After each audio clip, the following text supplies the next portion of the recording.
Jakub is the Chief Digital Officer at Decathlon, which is the world's leading retailer of sports goods. It operates in 80 countries, has more than 1,700 stores, and the total sales exceeded 15 billion euros in 2023, of which 17.4% were online. In the Czech Republic, it has operated since 2010, currently with 25 stores. Welcome to the podcast. Hi. So last year, Decathlon stated that the goal was to reach 8 billion Czech crowns revenues, of which 18.5% were online. Did you achieve this goal? No, I don't think so. I think my understanding is that last year, the entire e-commerce business has contracted. And you probably know this the best. So we didn't escape that, but I think we contracted less than the market. So no, but we're getting close. And what are the ambitions for this year? Is it growing? It's growing. It's e-commerce is growing quite well this year, and overall business is also growing, but maybe not as fast as we would expect. But I think we are on a good trajectory to accelerate next year. Okay. Could you please elaborate a bit on the strategy of Decathlon? Because you combine the offline stores, e-shop, it's your own marketplace and mobile app. So how does it all fit together? I think the strategy overall is to we want as many people to practice sport as possible. So we want to be as accessible as possible, and this is why we have this omni-channel strategy. We want to reach customers, everywhere. And the company has always been customer obsessed. So the customer experience is one of the key strategies, being omni-channel and just reaching the customer anywhere we can. Is it online, offline? And this includes now even, app, for example. We know that the entire market is moving to the app. So we are also moving we're going where the market is going. And also marketplace. So, if customers want certain sport products that we don't have, we should give it to them.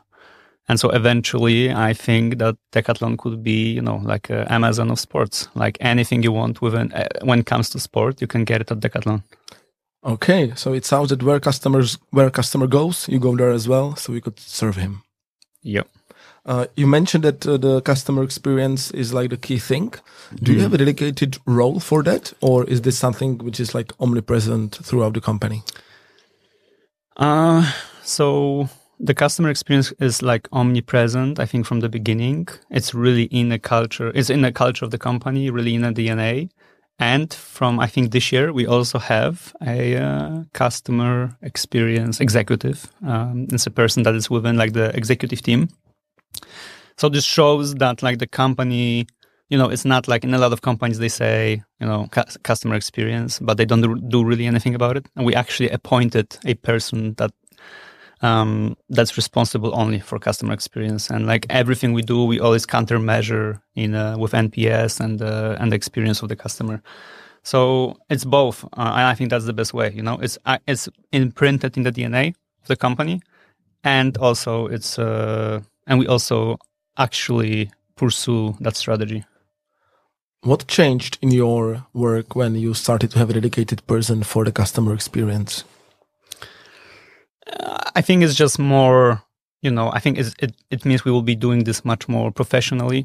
And so it was maybe imprinted, it was in our DNA, in the culture, but maybe it was not very well measured or structured. And now when you have a person that can consciously work on this, it means that there's going to be a structure, there's going to be, some KPIs, you can quantify it, and you can really work on how to improve the customer experience, right? We also have implemented Medallia. Medallia is the, I think, world-leading NPS measurement tool, customer surveying tool.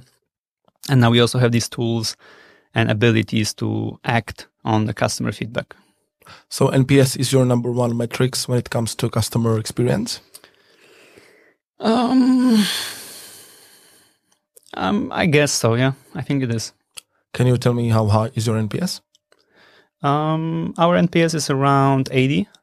It's one of the highest in all of Decathlon, in all countries, which is interesting, and it's generally pretty high.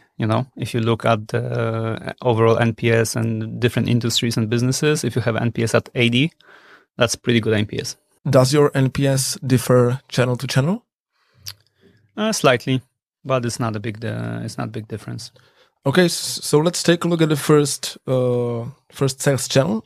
The eShop is currently responsible for slightly less than 20% of revenue.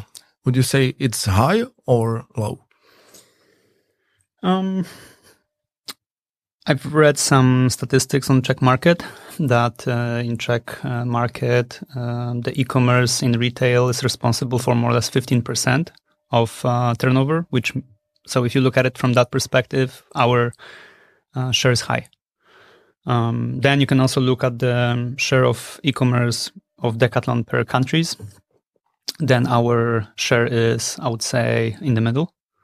And then you can also look at, for example, countries that are leading in e-commerce, like China, South Korea, where the share of e-commerce is much higher, right? So I think our share is like pretty high on the Czech market, but I still think there is room to grow. Yeah, your CEO claimed for CzechCrunch that you want to grow at least 15% yearly in e-commerce, reaching 33% share of e-commerce on your total sales until 2027. So high ambitions. How do you plan to achieve it? Yeah, it's pretty ambitious, but I think achievable. Our strategy is fairly clear. First of all, we will push up very strongly in the next couple of years. So the app share will grow, and I think our overall e-commerce share will also grow. Second is we will expand marketplace significantly. So marketplace will double every year for next couple of years, and this will bring us a lot of extra GMV. And the third strategy, we will be much more, let's say, active on the market, and the Czech customers will just see in next couple of years that Decathlon will be much more active and more visible, and they will be able to find, I think, cooler and better deals for themselves, and also maybe they will be much more connected also to the brand. Mm-hmm. Do you have a local warehouse, or are you shipping from abroad? We don't have a local warehouse. Mm-hmm. We have the main warehouse is in Gliwice, in Śląsk, in Poland. That's where majority of the packages are coming. And I think the logistics are generally pretty complicated. We have a couple of warehouses in a couple of different countries. But we're working on simplifying this, and next year majority of packages will be coming from Poland. We already have like next day delivery for majority of the stores, even in some cases same day delivery. Mm-hmm. So I think next year we will be able to cover next day delivery pretty much, majority of our needs. Alza recently brought a new standard to the market by ordering by midnight, delivering tomorrow. Is this something you feel the customers want? Will you be able to deliver this? I think so. I think the next year, with our new project in simplifying the warehouse, I think we will be able to maybe not beat that time, but come close. And of course, it's like the leading player sets the rules of the game, right? So if they are the leader and they set the game like this, then the customer will expect everyone to follow. And I think, all the other players will need to try to adjust. How fast is delivery in other countries where you operate? I cannot speak for all countries, but we are trying to be as fast as possible. So if there are countries where we have a warehouse or the warehouse is closed, then we are always trying to do next day delivery. But we are constantly working on getting that time lower. It's quite complicated, because at Decathlon, for example, you have to think that we operate in so many countries, and also the countries have different characteristics. And for example, certain sports work very, very well in one country, and other sports work in different countries. So from like the logistical point of view, it's quite complicated. Then you also have the production in multiple different regions. So it's just quite complicated. But I think we are doing pretty well. So it doesn't sound like you would need to open a warehouse in the Czech Republic, or is it a plan? No, there is no such plan. From Gliwice, from Śląsk, we can do same day delivery, or next day delivery. Even now, we also have like if you order from Prague, for example, before 8, you will receive the package next day Before 8 p.m. Yeah. And you deliver it on your own or via some third party? No, we have, of course, we work with third party. Now we work with all the main players. On one hand, you have very small products, I don't know, tennis ball. On the other hand, you are selling bikes. Is this a challenge for your logistics? Yeah, of course, it's a huge challenge, and it's a big project and big complexity on how to manage this. So yeah, there's like always room to improve. And for example, when you are sending bikes, do I as a customer get it like built, or do I get 100 parts and IKEA like manual how to build my bike? It's up to you. Like you can, I would recommend to order to store, and then at store it can be assembled for you, and it will be assembled and ready for you. When you can test it. But if you really want, you can also get it home. Do many customers want to get their packages to the stores? Yeah, that's like I think 50 or over or more percent of people we call it click and collect. So you order to store and you pick it up at the store, which is quite unique for Czech and generally the Eastern Bloc, I would say, but especially Czech. It's people in Czech Republic still really like cash, so we pay a lot. We have a lot of this, cash payment. So that's part of it. But it's not really common in Western countries, for example. Do you expect this share to grow in the future, or do you think, or what is your goal? Do you want people to come to the store so you can upsell them, sell more products to them, or you would prefer them to deliver it to home? Yeah, for us it's good if they come. So if they come to the store, it's good. But what I think is going to happen, I think this will be decreasing over years. Because if you look at what's happening with Alza, now Allegro, I think these big players, these big e-commerce players, they will drive the entire e-commerce category. They will also continue building infrastructure for e-commerce, and Zasilkovna and all the pickup points and boxes. This will just grow. This will just continue to grow, and eventually the Czech customer will get really used to using, for example, pickup boxes and pickup points. And I think my expectations would be that over time this pickup at the store will be decreasing.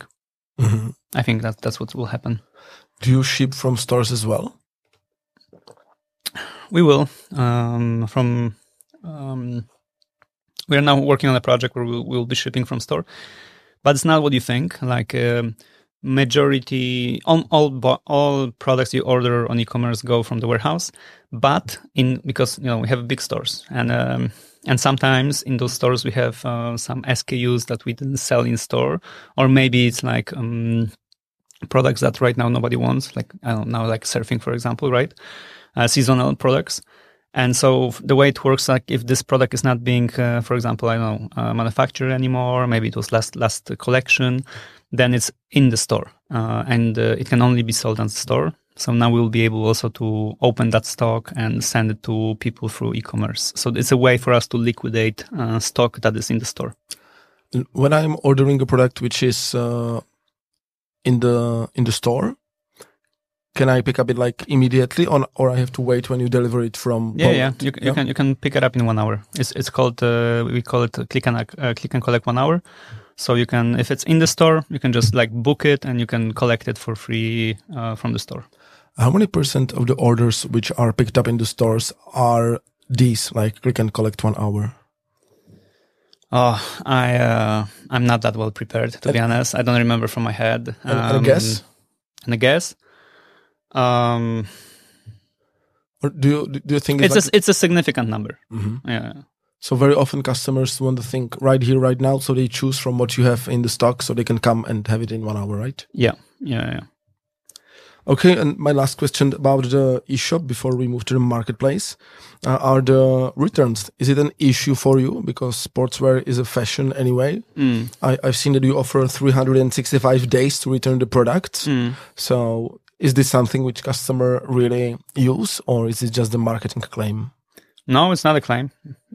Customers use it, and they really appreciate this option, and and this is part of this customer centricity I told you at the beginning, and this customer experience, and it's been with Decathlon for a long time, and everybody working at Decathlon are used to that. We are open, and there's no problem. Like if you go to Decathlon and return product, you will see that there's no investigation, really checking the product, how much it's been used. Like our return policy is very, I would say, flexible.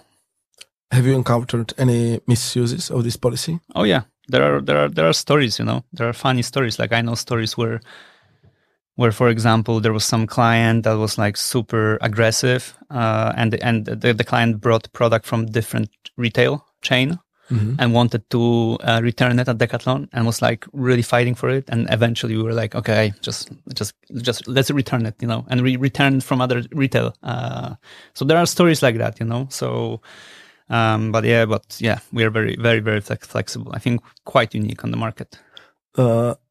Does the amount of misuses differ a lot from a lot in Eastern and Western Europe, or is it the same? I don't have such data. Haven't digged that deep into this. But to be honest, the misuse, it's not a big issue.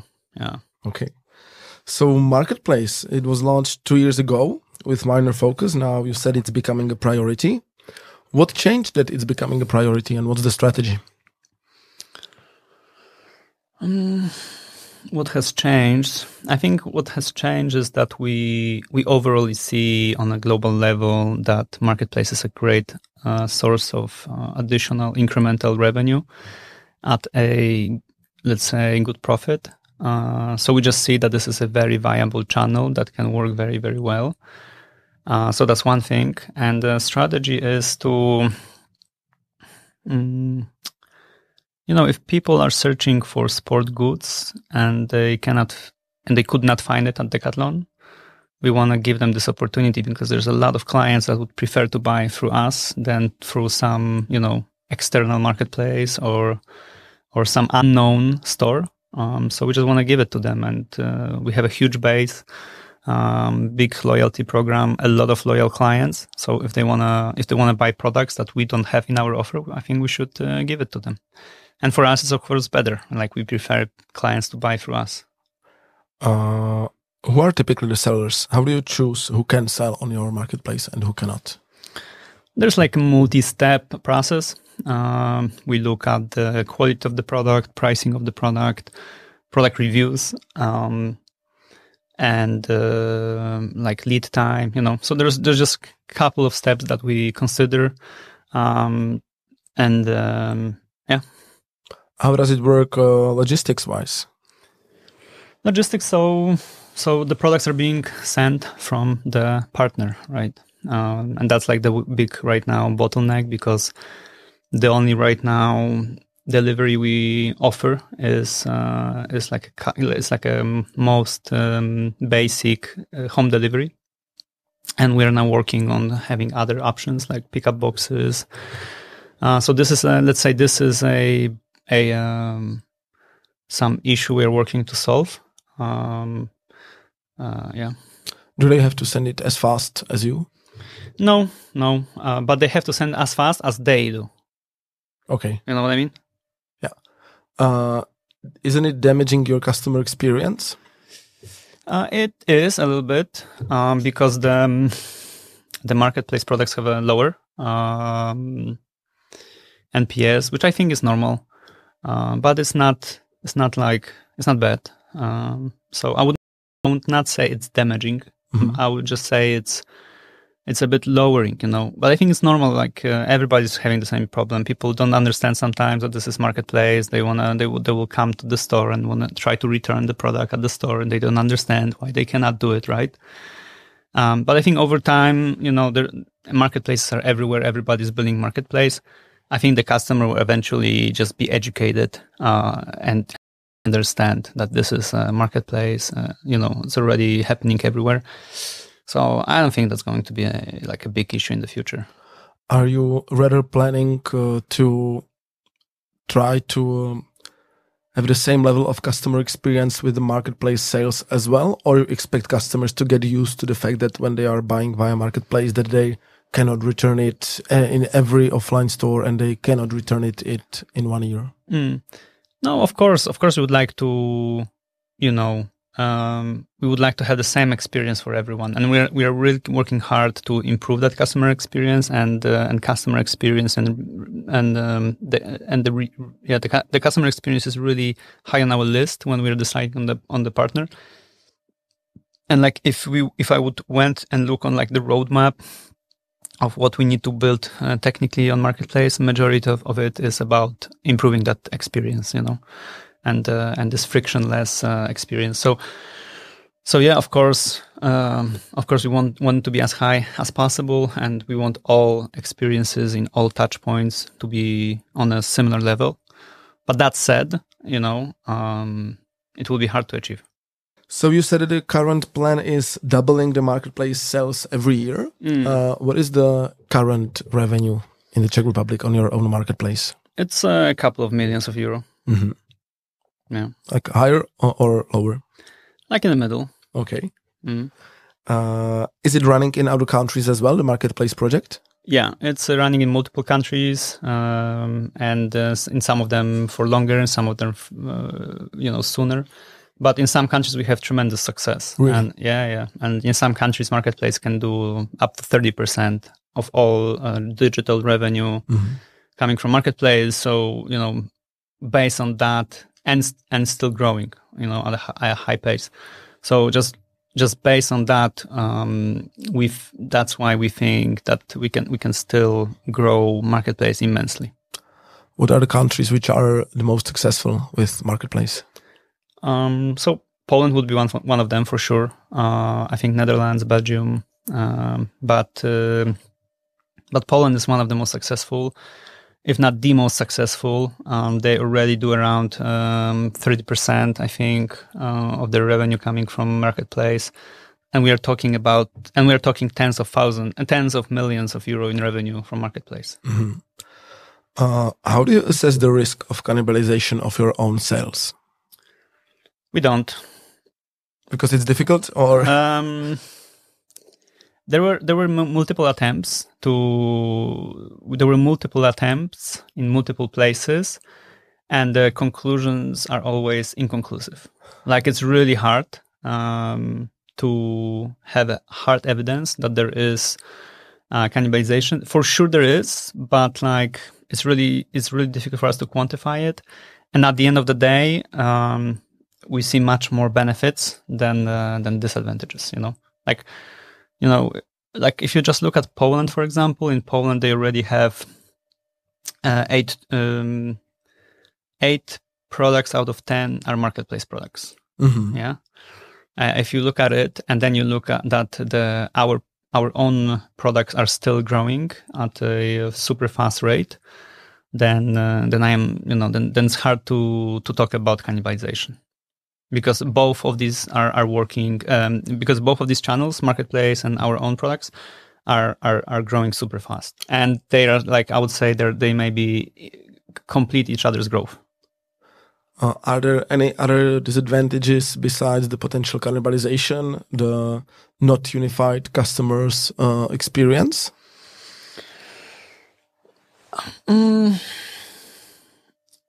Yeah, the experience is one of them, but maybe it's not that big of a disadvantage. I think there is a big strategic question mark, because if Decathlon would like to become like a sport brand, and Decathlon we have ambitions like that, then if you go into this aggressive marketplace strategy, it's kind of counter. Like it's gonna be hard to, like, if we want to tell to the customers we want to build a strong branding, or we wanna position ourselves as a strong sport love brand, I think it's going to be hard. At the same time, building a robust marketplace. I'm just not sure if these two can work together, but yeah. Yeah, we see other specialized e-shops opening their own marketplaces in the Czech market, for example, Dr. Max, Zoot, or Pilulka. From your point of view, when does it make sense to open own marketplace? I think you need to have a scale. You need to be big enough. And at some point, you probably will have to face that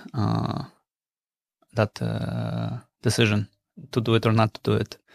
We see that the big guys are growing faster and are keep growing. So I think at some point when you have scale and you have to keep looking for growth, marketplaces like the natural road you want to take. And I don't know. It seems like everything is moving towards a marketplace. Like if you think about it, like Amazon, for example, it used to be a platform for other online stores to sell on Amazon. And now if you want to sell on Amazon, you just sell on Amazon. You don't open a store. Mm-hmm. Like there's so many Amazon pure sellers. And the same is for Allegro. The same is probably for Alza. So I can imagine that in future, maybe there will be Decathlon pure sellers, maybe, right? And maybe where we're going is that there's just going to be a couple of those big marketplaces in the segments, pharmacy, sport, fashion, electronics, and maybe that's it. I don't know. And now we see, for example, another interesting thing is Shopify built Shop App, right? And so it's very interesting for me because the Shop App already has like over 1 billion GMV in 1 year. So Shopify is enabling sellers to build their own DTC stores on Shopify. But now Shopify is giving them this shop marketplace to sell on Shop. So it's kind of like you didn't want to sell on Amazon because you wanted to do DTC, but now you're going to do it anyway through Shop App. And maybe Shop App will become the biggest marketplace, one of the biggest marketplaces potentially, right? But I don't know, what do you think? You're in the marketplace, e-commerce business. Well, I still believe in the power of the specialized e-shops. But I'm saying this when it comes to the general marketplaces like Allegro and so on. Because I think that the specialized players have a better understanding of the customer needs. And then it is difficult even to build a product detail or category detail in a way which could guide both someone shopping pet food and fashion and sport things. So I think that especially with the more expensive product, it is difficult for the marketplaces to guide the customer through the shopping journey. But like when the specialized players like you or Dr. Max and others are building marketplaces, I think actually it can make sense. And when I was asking the question like when it makes sense to open your own marketplace, when I was asking Dr. Max, they told me that when you are the number one in the segment, then it makes sense. So it basically matches your answer with the scale. Yeah. You said it is the matter of scale. So how big do I have to be? What is the big enough scale to open my own marketplace? So what is your conversion rate? I think that's like, that's secret. So I don't think, I'm not going to tell you exact number, but I would say it's above average for entire e-commerce, let's say, industry, right? So, and it depends also on the marketplace versus our own. So on our own, it's like very high, but on marketplace is actually pretty low. And the reason for it is because we miss on marketplace all the checkout functionalities, we miss all the delivery options. So of course it's going to be lower, and we can if we know where we can improve, or what's on the table, then we leave a lot on the table because of these checkout options on the marketplace. And if we improve this, we will have even faster growth. You said that one of the reasons why to start marketplace is when you don't have enough conversion on the site, and when the reason why people are not converting is because they didn't find the product. Did you do some research whether this is the reason why some of your customers are not converting, and therefore you started a marketplace, or you would start it anyway? Yeah, of course we have a lot of analysis, but we know this. We see what people are looking for. Sometimes we even see what people are searching for in our own search bar.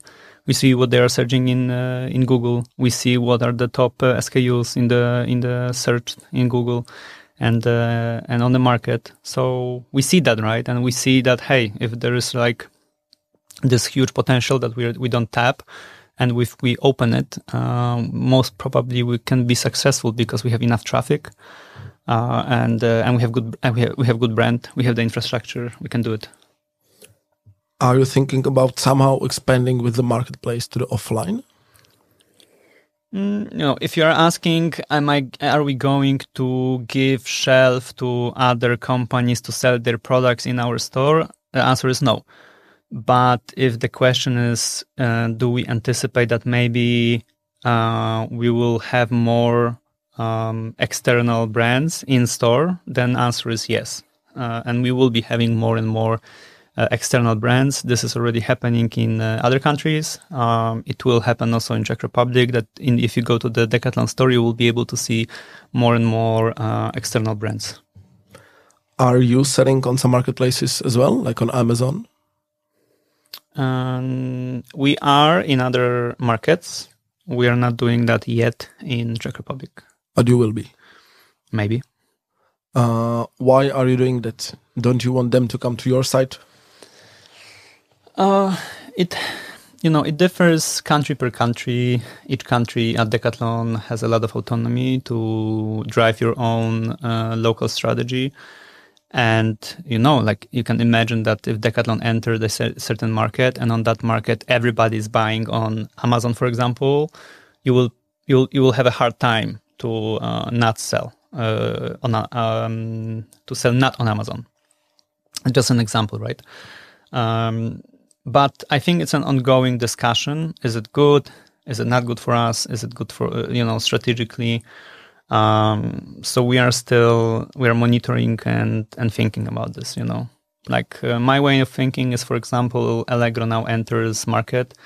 They're burning here millions and millions of Czech crowns and euros on media, for example, spent. So maybe instead of bidding against them, it would be better if I have my products on Allegro and they can bid for my products, right? That's my line of thinking. Of course, it's more nuanced. So yeah. So let's move to the offline and omnichannel world.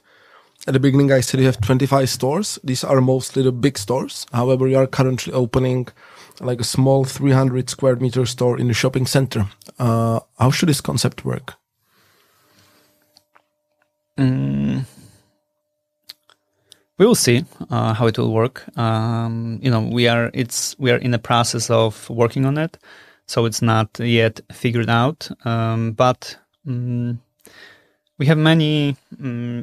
Decathlon is now experimenting a lot with different business models, with different smaller stores around the world. For example, recently we've opened a small store, like 100 meters square in South Korea, and it's only running. I think like taking big store concept and trying to implement it into a small store, it's probably not gonna work. And we also have seen that it didn't work in many places. So I think it has to be just a different store, a bit different offer, maybe more localized. We also have some experience with digital stores where the offer, majority of the offer is digital, and the store is much more focused on digital acquisition. And we have to just experiment. Like every market is different, and what's cool at Decathlon that we really have this ability to be agile and to experiment. and we will experiment, and we will have some hypotheses what can work. We will see if it works, and if it doesn't, we will change and iterate, and eventually we will make it work. So, what is the plan with the first Czech small store? Will it be like running only, or will it be digital first? I don't know. There is no right now. We're like I said, we are working on it. Digital will play a big part in it, but exactly what it's going to be, that yet to be discovered. Okay, you are quite strong in the in-store digitalization. What are the projects in this area you are the most proud about?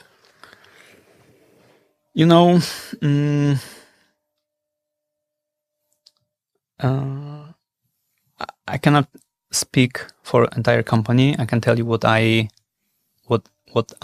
was always impressed. So, for example, I'm not sure when in Czech Republic the self-cash tills were introduced. I think fairly late. But for example, in Poland, the self-cash tills are there for I think 6 years.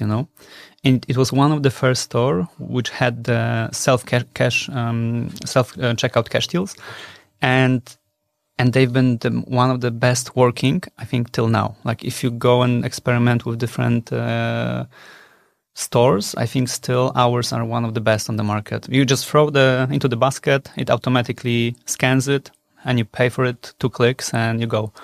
I still think it's one of the best experiences after 6 years. So, and Decathlon was one of the first stores to have it. For example, in Poland, we have right now, for example, we have every morning there should be this inventorization of the products on the shelf, and usually this was done by people just walking and scanning all the products. Now we have automated robots that go and do it in the morning. So yeah, now we are introducing electronic labels, and I think next year we'll experiment with AI. So it's big part, but it's part of this DNA of customer experience and customer centricity, and also business model of being very efficient. It's not like there's somebody sitting and there's digitalization by design. It's more like, it's for the customer and for our teammates to make experience for everybody better. Do you usually develop these solutions on your own, or are you using some third-party solutions and services? Both. So some of them are being built internally. We have a retail lab. So it's like a lab that is working on all those digital and innovative retail solutions. We have our own internal capabilities on the, let's say, global level. Then we even build some solutions on a local level. Like some of the countries have built their own local solutions. And then, of course, we cooperate with external companies. You said that you are doing some AI experiments. We plan. Next year, we plan to do first AI experiment in the in-store. Can you be more specific? Not at this moment. Okay, so I will wait. But once it's done, once it's flying, I will ping you and you can check it out. Okay. Are there any projects in terms of in-store digitalization where you expected success but it was not? For sure, but I don't really know any on top of my head. But Decathlon, we are really encouraged. Everybody's encouraged to play, to learn, to experiment, and we run a lot of experiments. And for sure, there were many experiments in store that didn't work. From my own experience, I know that your sales assistants are very helpful and supportive, and there's plenty of them in the stores. How do you try to help the visitors of your e-shops to choose the products in the same way as the shop assistant help in the stores? Mm-hmm. So we have a chat, and we answer 100% of questions on that chat. There's entire customer success team. And customer happiness team. And so they answer all questions, and they are immediately. Now we are also implementing Gen AI. So partially Gen AI will help the customer answer all the main topics about or questions about the products. And then once the Gen AI cannot, answer them anymore or help you, the human will support. Is the AI able to help the customer to choose the product? Because I know that some local startups were trying to build like an online AI shopping assistant, but it seems like quite a difficult challenge. So what is your experience? We haven't launched it yet, so it's in the making, but the beta I've seen are promising. So I think it will be able to help you choose a product. Okay. You mentioned that you want to push the mobile app. What is the current share of revenues? It's double digit, I can tell you that, and it's growing. It will grow this year by 200%, and it will double every year for the next 3 years. So double digit from the online sales? Yeah. Okay, it's quite a lot. Yeah. And you even haven't started to push hard, right?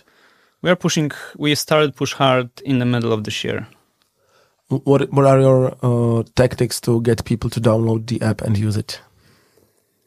This year, we've been experimenting a lot. We don't have the technical control over the app, so we're left with marketing and maybe some UX, communication, and special deals. So we've been playing a lot with special in-app deals, and this proved to be a pretty effective strategy. And next year we are going to double down on the strategy. So the customer next year on the app will just have more extra content, extra deals in the app. You want people to use app. You want to build a habit of people keep coming back to you on the app, and to do it, you have to keep offer. You have to make them want to come back. So that's what we will deliver. Okay, let's take a look at the competitor landscape in the Czech Republic. Your biggest competitor is probably Sportissimo with almost 200 stores. Where do you see your biggest differentiators from Sportissimo? Well, of course, we have our own products, right? And we're a global company. And under one roof, we can have more sports. For sure, we have bigger offer, more sports. So yeah. Who do you else consider as a competitor besides Sportissimo, which is like the obvious one? There are many. Some are obvious, some are not obvious. So, Alza, is it a competitor? Is it not a competitor? Alza probably sells similar turnover on the sports category as we do in digital. Mm-hmm. So that's that's not obvious, but you could maybe consider this a competitor. Allegro now, Temu now enters, but I would stay to the ground, and we want to be number one on Czech market. We want to be the favorite e-shop and the favorite sports shop and favorite sport e-shop on the market. So if I'm looking at like who is like standing on our way to achieve this, it's going to be just one player right now. So in digital, you're bigger than Sportissimo? Not sure. Yeah. Okay, I will ask once I have Sportissimo here. Yeah, it's very. You check different numbers. So it's never clear. But if we are not yet, we will be quite soon. Decathlon operates in 80 countries. In all the markets where is it like number 1, number 2, number 3, or are there countries where your position is not that strong? Yeah, of course. We are in some countries that we just entered, mm-hmm. and our position is not strong. There are even countries where we had to exit. Mm-hmm. Like I think this year we exited, or last year, Sweden. So in the Scandinavian countries, super hard. In US, we tried to enter, we failed, we exited. I think now we are trying to get there. We are now trying again. So if you have a country where there already are local retailers that have like well-established brand, it's really hard to break through. So yeah, of course, the biggest markets are Spain and France, and that's like not even comparable. And Czech Republic is the 16th biggest country from those 80. Yeah, it's quite a high ranking. Yeah, but it's not linear. It's not, it's like you have, French e-commerce does more revenue than entire Eastern Europe combined, right? So in Eastern Europe, we consider like 12 countries, I think, in our zone. So French e-commerce does more revenue. So it's not, linear. And then you have to think that that in some countries we are just entering, like we entered fairly recently. And so it's about time. And also like Czech Republic, the revenue per user is really high. The Czech people are very sporty and they do a lot of sports.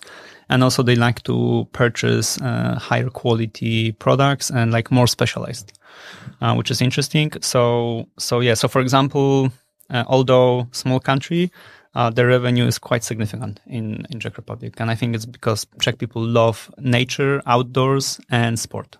And that's where we are like, one of our strongest categories is outdoors, nature and cycling. You also offer a lot of services at the stores. You have repair service center, you have buyback, second-hand rental. Why? Is it like revenue motivation or customer experience motivation? It's all of them. I think businesses want to build this positive growth loops to grow.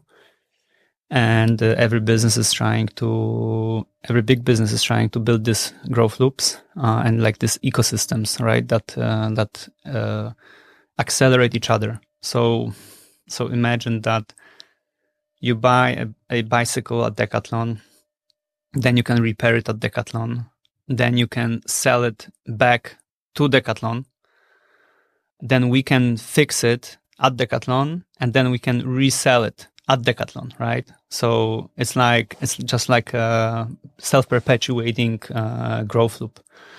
So that's one thing. Second is just tapping on trends. So circularity, people are just much more conscious, and the green and circularity movement is one of the strongest trends. So we also want to tap on that. People are much more eager to buy second-hand products. And we are trying to catch on those trends. Does the buyback work for non-Decathlon products as well? Not yet. But it will. Maybe, perhaps, yeah. Okay, interesting. You're well known for good quality, great price products. Recently, you expanded your product portfolio to more premium products as well. What is the motivation behind this? What do you mean? Like when you say more premium? Like more expensive products. Okay. Like even higher quality and higher price tag.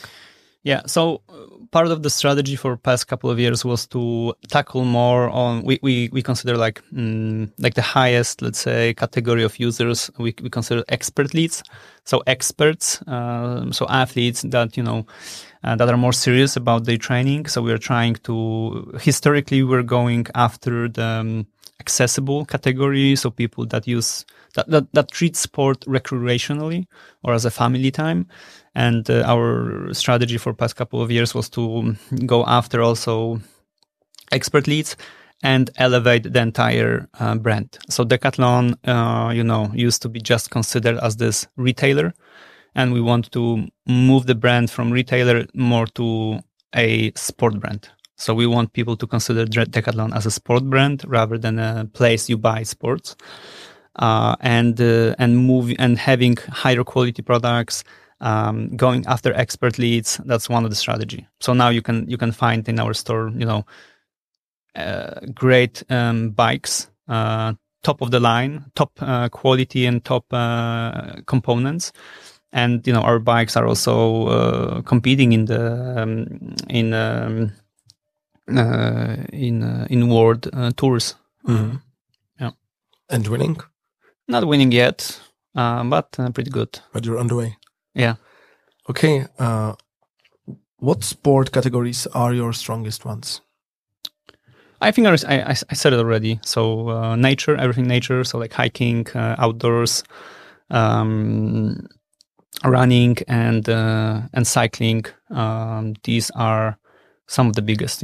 Like we have, for example, one brand, and it's such a strong brand and so unique that a lot of people, like sometimes Quechua has a stronger brand, let's say, awareness than Decathlon, and people don't sometimes know that Quechua is Decathlon. So we have a couple of these strong brands that are very unique, and we are absolute market leader in there. When the brand is stronger than Decathlon brand, is it a good thing or a bad thing? I don't know. I'm not sure. Maybe it was an over-exaggeration that Quechua is a stronger brand, but it is strong, and people do search. I know that people search Quechua, for example, on Alza, and they're surprised that's not there, But it's good for us because it means that they can only buy it at Decathlon, right? If I look at the competitive landscape in sports product in the Czech Republic, it's you, it's Sportissimo, it's Alza. It looks like it has to be very difficult for other players to succeed. If you were to start a sport business, how would you like to fight against Decathlon, Sportissimo, or Alza? Yeah, good question. I think you would just have to either find some niche or be super specialized. For example, I don't know, just in mountain biking or just in road. And just deliver amazing quality and amazing service that we cannot do and probably will not be able to. And I think that's what's happening, like if you want to buy 5,000 euro and above bike and you go to a specialized store, you get this like very premium experience. They're going to serve you coffee. They will talk to you, maybe do like bike fitting. So you can just have a much more premium, I think, experience. You will pay more for the bike at the end of the day, but it depends on the customer. There's a lot of these customers that they prefer to have this like premium experience, talk to the owner, or be served like highest quality, have the ability to talk to the seller about the bike, and they know everything about the bike. And they're willing to pay for it. Right. So yeah, I don't know. I think you would have to, it's going to be really hard to compete with Decathlon over the next years. So I think you will have to just specialize and deliver even more amazing experience for the customer. But over time, probably Decathlon, Alza, and Sportissimo are growing faster than the whole sports market, than the whole sports category, right? We are, yeah. So probably, but that's like what we said, the big guys are growing faster than everybody else, and they just keep growing. But I think there's still space. If you are unique, if you have the niche, and you are very specialized, I think you can still you can tap the market. For example, I think one interesting case maybe from Czech market is, I think, Rockpoint. And so, for example, we also have a brand from Poland, which is 8A called. And they started as one small hiking store, but more premium and aiming for more like premium customer. And they now they are a multi-million euro company, and they are selling across the entire Europe. So it shows that you can still do it, but you probably have to be more specialized and have even higher quality, even better experience. Your position is Chief Digital Officer. So what actually are you responsible for? 80% of my responsibility or more is just e-commerce. But also within my parameter is the IT part. And within the IT, it's cybersecurity, tools, AI, and the digitalization also of the stores. But I think it's just naming. It It could be also just e-commerce director. I don't really put that much attention towards the naming. That's how it was. That's how it is. And you're directly responsible to the CEO, yeah. right? Yeah. And there's someone responsible for the offline sales in the board as well? There's a commercial director. So that's a big, very important role for Decathlon, because that's a role that sets the entire commercial strategy. So it influences also digital, and we play together. And there's also a person responsible just for the retail part.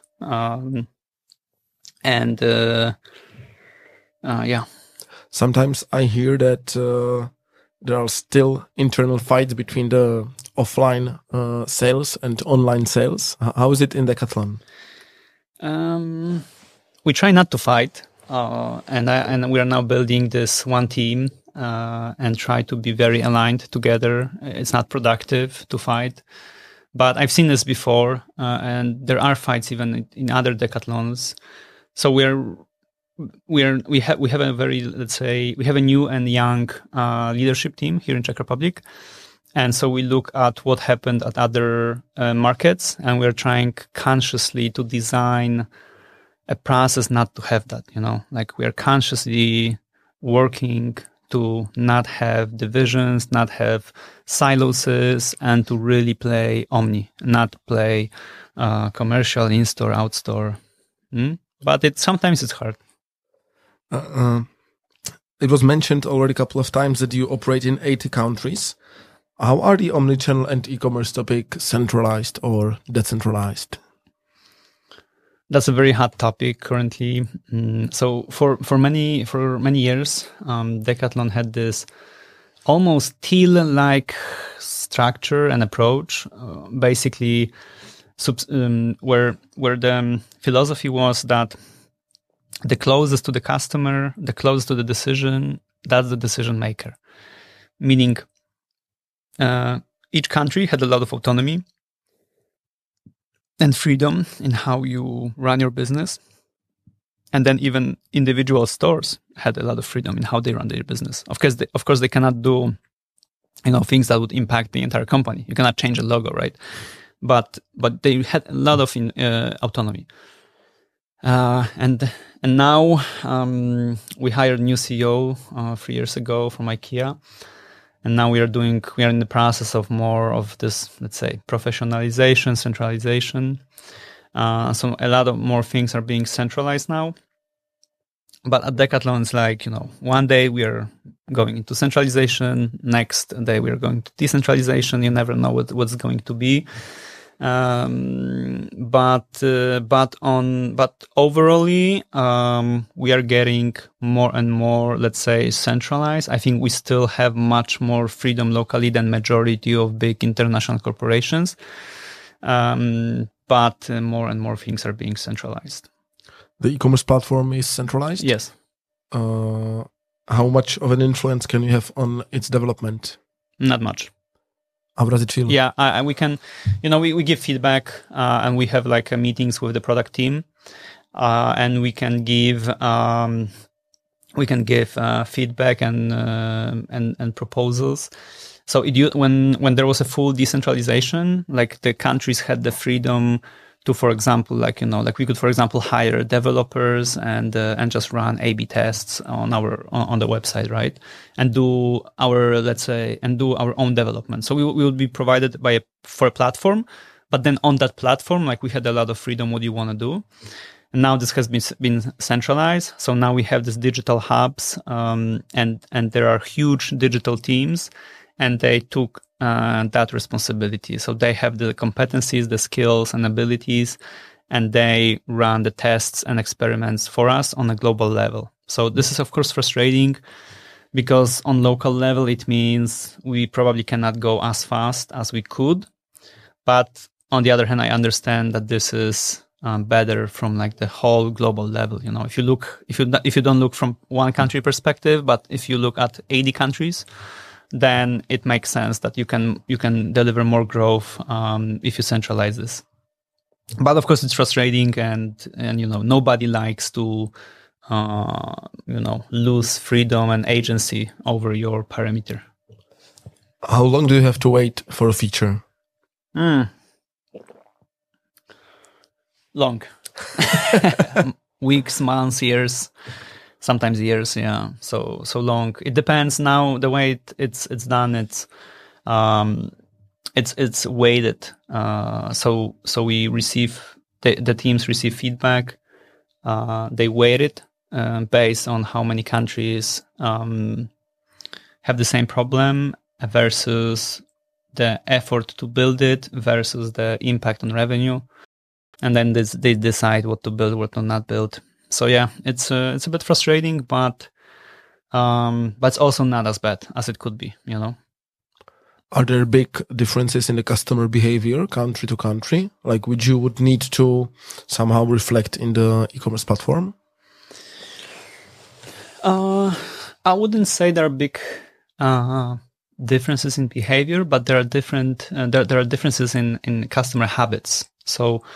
In some countries, customers love to have pickup points. In some other, they love cash on delivery, like in Czech Republic. And in some other, they, like for example, in Poland, around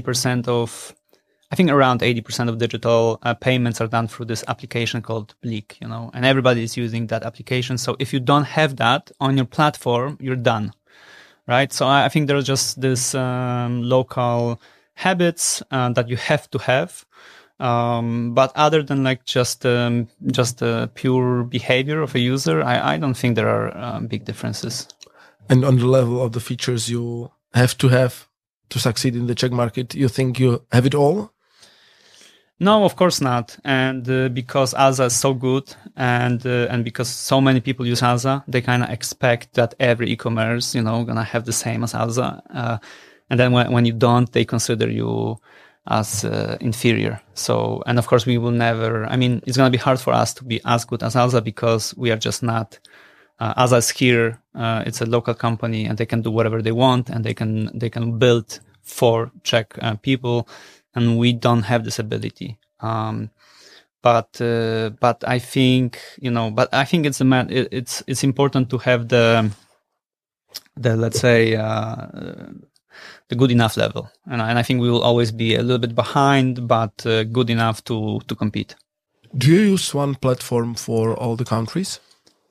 No, I think right now there are maybe 4 platforms. So we have the newest one. I don't even know exactly what's the name of it, but it's being right now launched in multiple countries. In the biggest countries, it will be launched in Czech Republic maybe by the end of next year. For sure in 2026, and this is a new platform. It's much more centralized, and you can see it. For example, if you go to Decathlon UK, it's a totally different design, and you will just see, I think if you go to this website, you will see more or less where Decathlon wants to go and how it wants to position. Then we have a Cube, which is the second. Now it's the biggest platform. We use the Cube. And then we also have 2 others. And also, even if Decathlon enters some new market, which is like experimentation market, I think we even use Shopify. Mm-hmm. Yeah. And the marketplace is running on the new platform, or you have multiple platforms for that? Marketplace runs on Miracle. Okay. How does the experience sharing work with the other countries? So I told you about this centralization efforts, and part of it is building like zones. So that's something very new for Decathlon. We used to be every country used to be like, separate almost company, and there was very little exchange. And for last 2 years, we've been building these zones. So there's a zone for the Western countries. Now there's for Eastern countries. And we have a lot more cooperation. So I think that's a good part of centralization because we cooperate with each other much more. We learn from each other. We learn from each other's experiments. And this enables us also to grow faster. So we cooperate much more now. Is it often easy to adopt the results of an experiment from a country from abroad? It depends. Sometimes there are quick wins or some, even some commercial actions that work very, very well in different countries, and we can just quickly copy paste it. Sometimes, a country has done a lot of work to prepare, for example, Black Friday, and we just don't have to do it all over again. We can just take it and use it. We also get a lot of content and materials built on a global level, and we can also use it. And what's cool is that in a lot of these international companies, you have to do it. You just get the package from Paris or Berlin or New York, and here's your package and run with it, right? But what's cool at Decathlon is that we have the freedom to decide. We can run with it, but we can not run with it, or we can run part of it. So it's cool because, sometimes the things that's being produced on a global level is high quality, and we can use it. But sometimes it makes no sense for us or for a different region or for a market, and we will not run with it, Yeah. During our preparation, you mentioned that the culture in Decathlon is unique. In what way? In every way. It's in every way. It's like when you join Decathlon, it's like joining a sect, but in a good way. It's like really. I've worked for many different companies, and I've never seen such a spirit and culture. People are really proud that they work for Decathlon, and they love working for Decathlon. And this just DNA, this culture is unbeatable. There's this saying that culture eats strategy for breakfast. And this is why I also think that a lot of companies will have hard time it will be difficult for them to compete with Decathlon over time, partially because of this culture, because the culture is so unique. People are so energized, and they have this competitor mindset, and this that we have this ability to experiment, to play, to learn. We do a lot of sport building, team building. We do a lot of sports together, and it's the culture is super unique, and this is a big reason why I also wanted to work for Decathlon. And it's great. It's one of the best working experience. And it's gonna be hard for others to it cannot be copied. It's not something you can copy. There's a lot of things you can copy, but the culture, it's really hard to copy. And this is why I think this is a huge advantage of Decathlon. How strict are you on the culture fit when choosing a new colleague? Pretty strict. One of the questions is, what sports you do. And if you don't do any sports and you're not passionate about any sport, you might not be, you might not go through the recruitment. So everybody I know is passionate about some sport. It's always when you introduce a Decathlon, you always have to say, what is your sport? And this is also super, when I joined different companies in the past, sometimes it's hard for me to get, language or get to know people. But at Decathlon, because everybody is doing some sport, you instantly can connect. Oh, what's your sport? My sport is snowboarding. Mine is hiking. And you can instantly kick it off, and this is also one of the things that brings people together. And then because in our DNA is doing sports. So, imagine that at Decathlon, we really do sports a lot together with the teams, almost every other month, or sometimes maybe even more often. So the team building is just really unique, in a lot of these corporations, you just have once a year Christmas party, or you go to a bar, But if you play sports together, that can really that people close and really have this team spirit. I can give you an example. When I joined Czech Republic, the first, I went to it was my first week of work. I went to this team building, and for team building, we were doing Brazilian Jiu-Jitsu. So imagine that a CEO is doing Brazilian Jiu-Jitsu, is grappling with other sweaty teammates, mates from the company. I think that's very unique. I don't think that many CEOs would like to put themselves in this position. But this is great. Like if you do this, and if you go through this, like the team spirit and the culture is just unbeatable. You're Polish. The CEO of Czech Republic is Polish as well. I see a pattern here. Well, we just have a new CFO from Belgium and new commercial director from France, so the pattern falls apart. But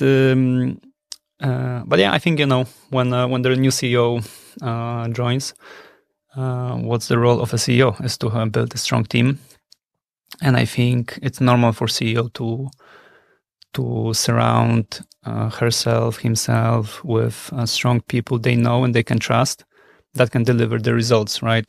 So we've worked with each other before with Anna, who's a CEO of Decathlon, and she invited me to the recruitment process, and I went through it, and I won, and I'm super happy because it's a blast to work here, to live in Prague, and to work for the Czech project here at Decathlon. The first impression of a French company, or the stereotype I would have, it's that it's not like very fast and agile and open to changes and innovation. So were you surprised as well? Because it's so big, it's French. So like my first impression would not be that it would be very fast and agile and open to innovations.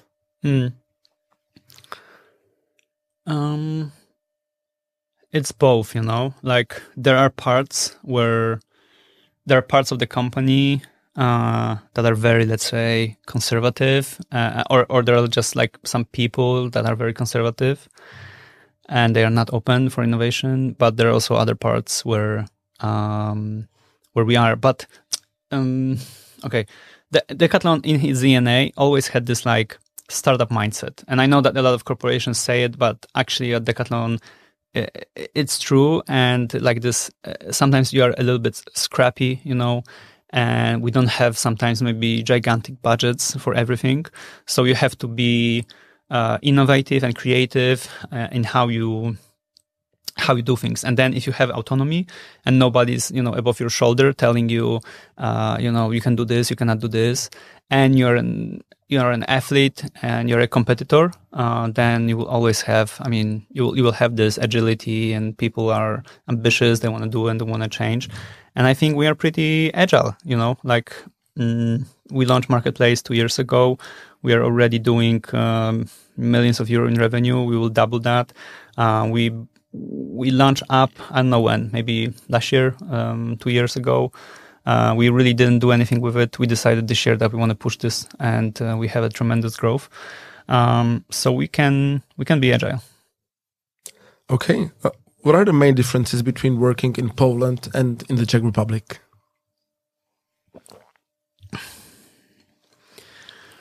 I don't know how politically correct I can be. You can be as open as you want. I think if anybody wants to know like the cultural differences between Polish people and Czech people, all you need to do is you need to listen to the to the national songs, national anthems. Have you listened to it? You just listen to the Polish one and listen to the Czech one. I know the Polish one. You know the Polish one? Yeah, but I don't know the exact words. Yeah. But I know it. Yeah. So the Polish one is just fighting. We're not dead yet. We will get what's ours with the sword in our hand, and we're gonna go and get it. Czech is much more about we love peace, nature, and love for the country and for the land. And for me, it's very interesting because when I lived in Poland, I didn't really know about like the differences, the cultural differences. But now I see them. I think Czech Republic is much more focused on collective good. That's my read. More about people and less about individual. I think it's also maybe because also Czech Republic is just a smaller country. And, Polish people are very like, I want to do this. I'm going to go get it. And when you look at the differences in work, so I can give you a very clear example. And again, that's like my subjective feeling, right? That, for example, if I work in Poland and I have projects I want to complete, I will go and I will say to the team, hey, here are the projects, and whoever does this project, like, you can really stand out and you can really shine, in the company. And then I would have always like a lot of people that would come and run with these projects. But in Czech Republic, when I said this, like, no interest, nobody raising hands, And I think it's part of it because, like, maybe standing out is not part of the culture. So now I say much more about like collective, like this is good for the team. Like we have to work on it as a team. It's much more about us rather than individual. And I think that's a big difference. Isn't it sometimes better to have the individual approach? Oh, sure, of course. Sometimes it's better to have individual. Sometimes it's better to have the collective, but you cannot have both. And or you can have both if you have multinational people in a company. And I think that's also part of it. Why, there are studies that show that the more, let's say, multicultural and diverse the team is, the better results. And maybe that's part of it, right? Because some people are brought in this culture of individual, some are more into collective. But then if you combine these different points of view, at the end of the day, you have a better outcome. Okay. Would you agree with this? With my cultural differences analysis? Well, we had a Polish colleague. Okay. For a couple of years, and it sounds kind of right. Okay. Okay, I have last 5 quick questions. Where do you like to shop online the most? At Decathlon for sports, and I buy a lot of sports. I shop at Zalando. And I think Zalando is doing really interesting things. Now they have the AI assistant, which works pretty well. I don't know if you tried it. I have some DTC brands I really like, and I buy from them. They are based on Shopify. But recently I discovered the Shop app, and I started buying through Shop app. And I've realized it's a better experience, So it's for me really interesting because I used to buy from these brands directly, and now I just buy from them, but through Shop app because it's a better experience. In what way? It's in what way? It's like you do everything in that app. So like the checkout is faster. The app already knows everything about you. Delivery, tracking, everything is just in one place. And for example, if I want to buy from 3 different DTC brands, instead of going to 3 different DTC brands and logging and filling my data, I just go to the Shop app and everything is there, and I can buy from 3 different DTC brands through Shop app. So it's pretty amazing. So I will be looking closely into the Shop app because it's something very new, and how it works and how it will grow. In Poland, I would buy also a lot from Allegro. Now I also buy from Allegro just because I'm used to and I have the account. And I love Rochlik. Mm-hmm. Yeah, I think Rochlik is really, it's interesting because, for example, in Poland, I'm used to that the courier would bring the goods, the package always to my door or call me. In Czech Republic, they never do it. They don't even call you. Like sometimes I don't even know where's the package, and I have to go to like my Czech colleagues. Hey, where's my package? And it should be in the post office. I'm like, why? Yeah, that's what they do. They just drop it in the post office, And I go to the post office and I learn, no, it's not in the post office. It's in some other post office. It really frustrates me. But Rochlik is the only so far company where they almost every single time they bring it to your door, and like the experience is superb. The app is great. The portfolio of products is so good. And I know expats that once they start using Rochlik, they don't use anything else. In Poland, we also have similar to Rochlik. We have Frisco. And I must say that Rochlik beats it day and night. And if we stay at the Polish market for a minute, how strong is Temu and these Asian marketplaces in Poland? I think they are on the same level everywhere. Really? I think they're really strong.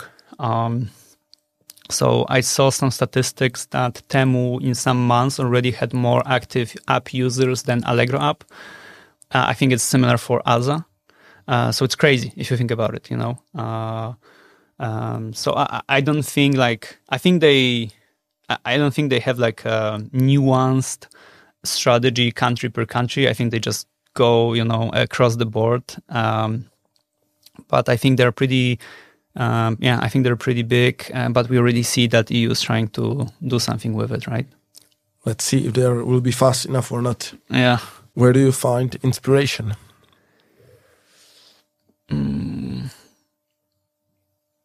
I would say I find inspiration like passively and actively. So passively, I would say, is just listening to podcasts, reading blogs, etc. So nothing, following people on LinkedIn, right? So classic. But then from time to time, I try to engineer inspiration. So for example, recently we actually hired our marketing, let's say, digital agency, and I delivered them brief, inspire us, and I told them what I want. Like, I want you to show me what's happening in China, what's happening in Asia, what's happening in Europe, and what's happening in Czech Republic. So I engineered inspiration, I paid for it, and I think it's important to do it fairly regularly. And I also, for example, we have this ability to reach out to our friends, for example, in Asian markets or South Korea, and see what's happening there and get inspiration from them. So we also do this. And we also do sometimes inspiration trips. So we can go to different markets, learn the local team, speak to them and see, what are they working on. So for example, this year I went to London. I went to Oxford Street, which is like, this most expensive, most famous shopping street in London. We went to see the local stores like Gymshark, Nike Town, Adidas, to get inspiration, but also talk to the local team in London, and they also showed us inspiration. So I think inspiration is very important because at the end of the day, we are some of our inputs, So I think it's important to get a lot of input. When you saw the output of the agency about like what's happening in Asia, Europe, and so on, were there any new projects you decided to start? Or what was the impact of their outcome? It's the part of inspiration. I think it's not like you listen to a presentation, inspiration, and you immediately have to create like an action plan. Oh yeah, we're gonna do this.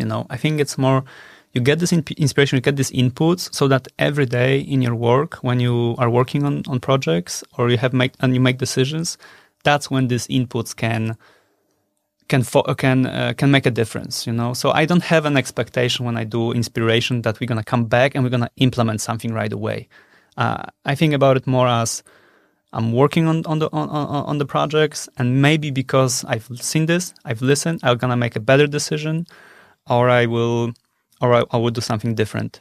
And yes, I think when you have this presentation, let's say you have 100 slides, I think you will just remember maybe on top of my head, like, couple of them.